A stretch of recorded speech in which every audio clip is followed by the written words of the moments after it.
Hello, I'm Joe Barks. Welcome to another edition of The Road Back, brought to you by Club Resort Business, Club Resort Chef, and the Club Resort Chef Association.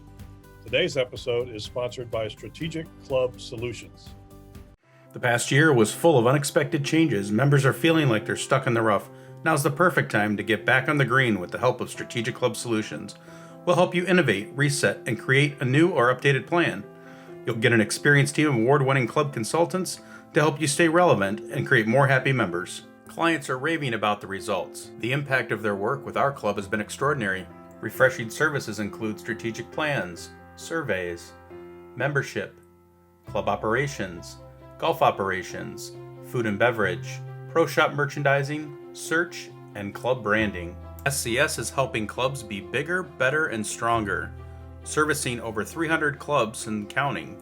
With the right partner, change becomes chance. Now's your chance to partner up with Strategic Club Solutions. The onset of the pandemic reinforced the importance of all clubs being prepared to respond to unexpected crises and situations. And the responsiveness of the historic Edgeworth Club in Sewickley, Pennsylvania, was actually put to an extreme test last year, right before anyone had even heard of coronavirus, when the ornamental plaster ceiling in its 90-year-old clubhouse suffered a catastrophic collapse at the beginning of February 2020. Here today to tell us how Edgeworth activated its crisis response plan so successfully that only one lunch service was missed as the club was kept open during repairs, and when they also had to deal with the pandemic after it came on, are the club's general manager, Matthew Curtis, current club president, Bill Petragallo, and Michael Cherrock, president and CEO of AE Works, the architectural firm that helped Edgeworth with its recovery and restoration process. Thank you all for giving us a few minutes today. Matthew, maybe you could start by giving us a quick recap, if you still want to relive it, of exactly what happened on that day in early February, which I understand was just before you were to leave for the club management conference, and what the extent of the damage was and what needed to be done most immediately to start your response. Yeah, well, it was certainly a memorable day for the club's history, and I'll say for my career. It was 11:17 a.m. on Monday, February 3rd, and I received a phone call. No noise in the building whatsoever, kind of like when they say if a tree falls in the woods, does it make a sound? But phone call from my assistant general manager says, you got to get down here right now. The stairway in the rotunda just collapsed, so I'm hustling down from the third floor, and as I come through the portal to the entry level, the air is filled with dust to the point where visibility is incredibly reduced. And as I make my way into the rotunda area, I look to the staircase and notice the banister was a total loss. But what my assistant general manager had seen in front of him was really only a small piece of what had happened, because up above was where the damage came from. An entire plaster ornament, which is, in terms of measurement, many yards across and many yards wide, had come loose in a perfect medallion shape and crushed everything underneath, dropping 2 stories. So certainly unforgettable. The first thoughts that came to mind were we needed to evacuate the building. We didn't know if there were any gas or electrical complications as a result. Furthermore, we needed to make sure that our air quality was suitable by OSHA standards and all standards. We didn't want to admit anyone to the building or have anyone continue to work in the building, not knowing if there could have been free radicals or asbestos. So we immediately evacuated the building, initiated our head count protocol, getting people to the correct locations. Fire department arrived, and we did have to do a rescue search, but luckily nobody was harmed. Nobody was injured as a result, many shaken. And we were able to quickly get some on-site engineers to test the air quality so that way we could begin the safety work in order to get back into the building. Wow. Well, Bill, this isn't exactly a situation that's in most club presidents' playbooks. What did you see as the most immediate and important things you needed to do in your role to help coordinate and direct a response for the management team and the membership? Well, sure. Obviously, I was wondering why Matthew was calling me that morning, because we were scheduled to meet at 2:00 that afternoon. I said, what was so urgent that needed to wait?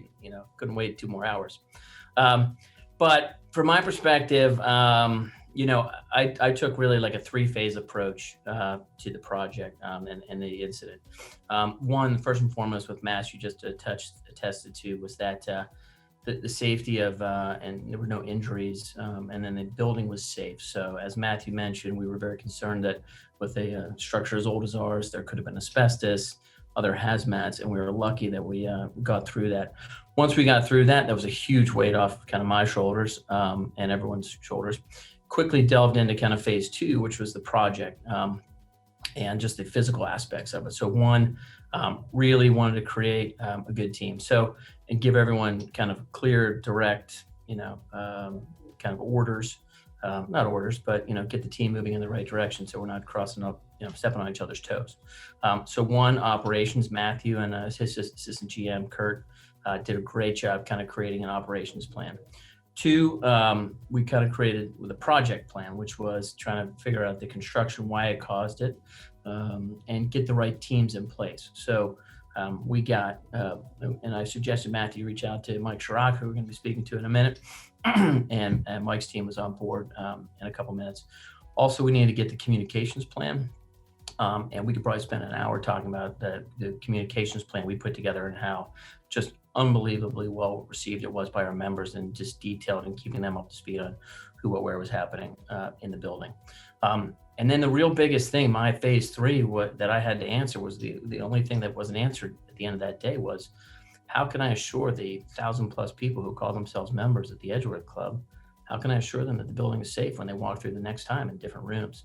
And so with Mike's assistance, we got 2 independent forensic engineers to come through and inspect the rest of the building, and we published those reports for the members. Well, Mike, as your firm, eWorks, was called in to help, what were some of the special things you had to take a look at to help execute the restoration as fast as you could and as well as you could, while also knowing that the club really wanted to function as much as it could? Yeah, it was, these buildings, old buildings like this, and we work in them every day. They're never, the problem's never the same, right? So you got to figure out what are the nuances of this building that caused this specific collapse. Certainly, we're attentive safety, as both these gentlemen mentioned, is number 1. So we think about it as building scientists, building architects and engineers, as the stabilization of the structure. And then we kind of move to a second process of what is the extent of the damage.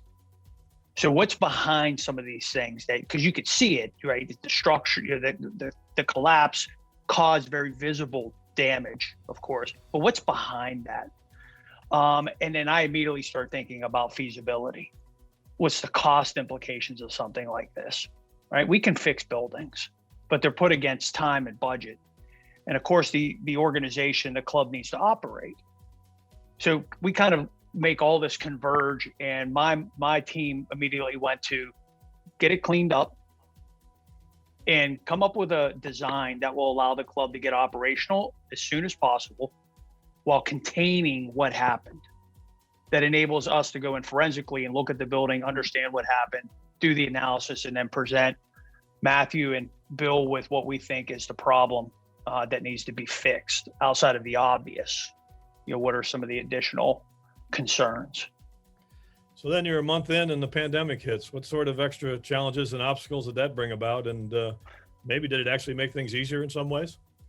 Well, I'll jump in first and say from the very get-go, we had crisis response, which was secure the asset and make sure that we were prepared to understand our extent of coverage, because that was a very important piece of the project. How could you have a budget if you don't know where the money is coming from? So we had to first secure the coverage, and that requires a number of on-site insurance adjuster visits. They want to see it in person, and as that process became drawn out over the course of months and the pandemic was introduced to our crisis plan, we really did have a bogey, you might say, in terms of getting all of those meetings to take place on site with all of the people who needed to be there in a safe manner.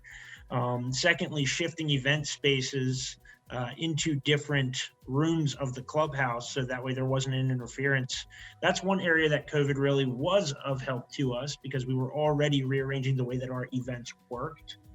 It was a second reason, in the name of safety, that we were able to kind of link the two things together. But from the very get-go, I would say we were facing headwinds, getting adjusters and getting all parties to the table put in place the funding plan. And I will proudly say, thanks to our partners at Deemert Insurance and Berkeley Mid-Atlantic Group, we arrived at a place of coverage for replacement cost, and we did complete the project at zero impact to the membership, which I think is something that Bill and I share being very proud of, and we thank Mike for his partnership in that. Man, you mentioned events, Matthew. I understand you think your team did a really impressive job of being able to handle a lot of event bookings around all the construction. What were some of the keys to keeping that part of your operation going too? As much as I can brag about the team we have at Edgeworth Club, we have to brag a little bit about Mike's team. True professionals. One of the first things that we did was we set up shared calendars, one for all of the club's events that were presently booked or had been shifted as a result of the ceiling. And secondly, our construction calendar. Not only did Mike's team update the construction calendar, we updated the events calendar as things moved. There were weekly progress meetings and reports from Mike and his team. Those were all laterally moved through our org chart as well. And if it weren't for that transparency between calendars, I don't think it would have been possible to finish on schedule, but we did. It's very critical, if I may just real quick, and I want to thank Matthew and Bill, and the communication plan was as solid as I've ever seen. It's very critical that you communicate realistic expectations. People can deal with, the truth. A lot of times in these types of projects, people want an immediate fix. And it just doesn't work that way. We're dealing with the insurance, then you deal with the pandemic introduced all types of labor issues and scheduling issues. The supply chains in the building industry have been very taxed from COVID. So I think we felt very comfortable as a consulting firm to be able to express all of these concerns to the leadership at the club, and that was taken into consideration. I think that informed a communication plan to the membership that was very realistic, that helped with getting the project completed. Well, our February issue has a real similar story of how Baltusrol Golf Club recovered from major fire and flood damage to its historic clubhouse. And in the process, they made some very important infrastructure and code upgrades that helped the building be much more functional and efficient for many years to come as they were recovering. Was that also the case for this restoration? So I'll take that. We were able to make a handful of code upgrades, but I think really what we were able to show to our members is that we're able to honor the history and the I'll call it the age of the club, and with a redesign, bring in some new construction, some new code upgrades, and do it in a manner that honors the building and the club. Michael, for clubs that have historic buildings like Edgeworth and Baltusrol, is there anything they should be doing in the way of trying to take some preventive measures to help anticipate and avoid these types of structural failures and to be better prepared to respond if and when they do occur? I think that it's a good idea to understand how the building is assembled. So a bit of forensics, what happened at Edgeworth, the reason for it happening is known. What's not known in a lot of these buildings is whether it's constructed in that manner. And so it doesn't take much time and expense to really have a forensics engineer, a structural engineer, because what you're concerned most about is structural, like we had at Edgeworth, to be able to look at it and know that, that you have a potential issue at hand, and you can remedy it. But I got to tell you, this happens more frequently than you might think, just because these buildings have been around. They're great old buildings. We love the character of them. And, when they were built, there wasn't a lot of, they were kind of built in the moment. There's still engineering, of course, but it wasn't like it is today. So a little bit of forensics could go a long way to preventing these types of failures in the buildings that are out there. Well, now that you've all been through all this and had the pandemic on top of it, what kind of adjustments might you be inclined to make in how your club's going to plan and prepare to respond to crises and unforeseen emergency situations of any type in the future? Well, I think I'll take it on the management side, and then maybe Bill has something on the membership side. But certainly we have a board retreat every year. We have a management retreat every year. And so preparedness drills and review of the response plan are obviously now routine as opposed to specialty. And we do have a media policy, which is inherent in our handbook as well, which guides employees on how to respond if contacted for comment as it relates to a crisis. But as it relates to the standard safety plans that we have in place, we do our routine safety committee, which is a big piece of our workplace safety program, and comment on all facets of the operation in our facility. So Bill, maybe on the membership side, you have something as well. Yeah, I would say on there's crisis can take many different forms. In this case, it was a failure of a 90-year-old ceiling. It can be employee related. It can be a host of things. And one of the things that we employed a couple of years ago, and that we're going to continue, is composition of our board. I mean, we do a really great job of trying to bring people onto the board with a myriad of different backgrounds in HR and legal and finance and real estate, construction, design, and a whole host of other attributes that are going to help us in these situations. So that's first and foremost that we're going to continue. And the second big thing about in these crises, we got a hanging curveball, we hit it out of the park, was just a communication plan. I mean, just knowing it, putting a lot of time into it. You want to get the project done, but really having a good, thorough communication plan and strategy that you can keep everyone abreast of what's happening with the project as it's going on, or the crisis. You mentioned insurance before, and we have heard that club insurance coverage is really tightening these days and being subjected to a lot of new cost pressures, including review of the valuations of historic clubhouses. What's been your experience in this area, and what sort of additional risk management practices, forensic looks that Mike talked about, might it be prompting for your operation and your facilities? Yeah, I'll take a first stab at it. I mean, as Mike can attest, and everyone, Matthew can attest to this, one of the greatest challenges we had working through the process with our insurer was just the fact that you don't construct buildings the way you do now, as you did 90 years ago, and so having trying to get the same set of documents and trying to get a meeting of the minds was challenging. One of the things that came out of it that we're going to be doing was a result of a recommendation from our insurance carrier, was getting what's called an industrial appraisal specific to these items, and this will become an agreed upon value in the event that there's ever a major catastrophe, because clubs are difficult beasts to try and value. If I could supplement that as well, I think that there's, from a club manager's standpoint, the face value or the face numbers in your deck page and your policy. But a lot of the supplements played a meaningful role in our ability to fund the project and restore the space in a way, like Bill said, really honors the tradition of the club and makes it safer. So one of those, which is key, that the board wanted to make sure is included in future policies and even augmented, includes a line for increased cost of construction in the event of a loss and claim. And so that helped fund code-related upgrades, which were dictated to us and really beyond our control, because replacement cost makes us whole the way that we were before. But if the way that we were before was acceptable in 1930, but not in 2020, the difference in that cost could fall back on the club. So a line for law and ordinance-based increased cost of construction is usually further down in those pages and requires a little bit of homework. But I would say that our relationship with the agency and the club's insurance partners was absolutely key. Making sure that the policies are squared away and that the different risks of the clubhouse are appropriately quoted for the operations that take place there.